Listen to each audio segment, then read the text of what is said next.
Well, the building was built in about 2001 and my wife Judith and I moved in January 2002. And at that time there were 73 lights on in the stair and corridor areas and they were on 24 hours a day.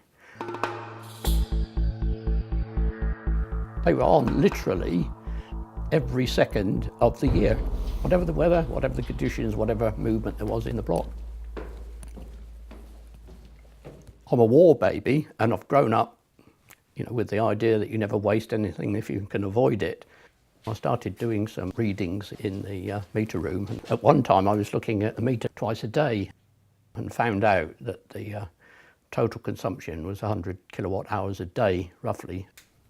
And I worked out that the lights were probably taking about half of that. It was 10p a unit, that would be £1,800 a year. I made various inquiries and a local organisation came round in 2005, had a look at what we had here and said they really thought there was nothing else we could do.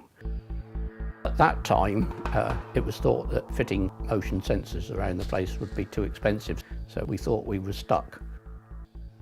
The first breakthrough was when a man called John Heath, who was a resident in the block and had many years in the electricity supply industry, had a brainwave, and he said, why can't we remove some of the surplus lights?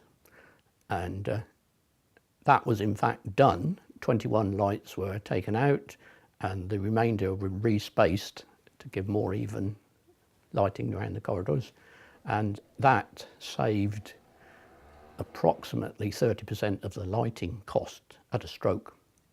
So by that time I was getting a bee in my bonnet because electricity prices were going up, and I thought, well, we've made quite a substantial saving. We've saved 21 out of 73 lights, but we've still got the 52 left, and so we really need to do something about that.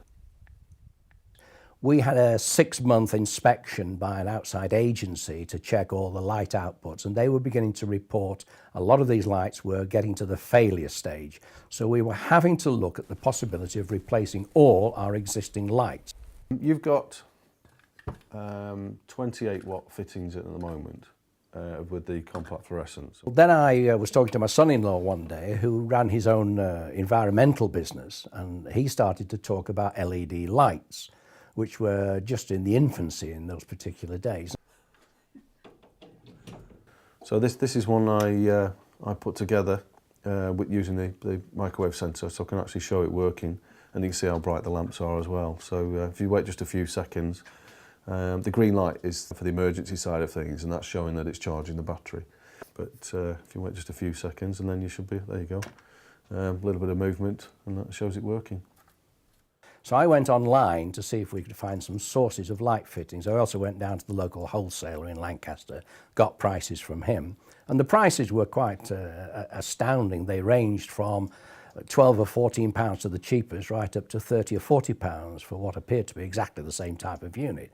But eventually we came across a company online who appeared to have exactly what we wanted. We got a quotation from the company who does our inspections for the replacement of them, and they quoted us nearly £7,000 for replacing all the lights in our system on a like-for-like basis. All the investigations and research we'd done into the LED system that we were looking at showed us that we could actually put an LED system in here complete with the emergency packs and the individual motion sensors fitted in the building for a total cost of £6,700, and that's what it ultimately cost. So not only was it fractionally cheaper than a like-for-like system, but we then ended up with a system which has a huge saving in energy costs.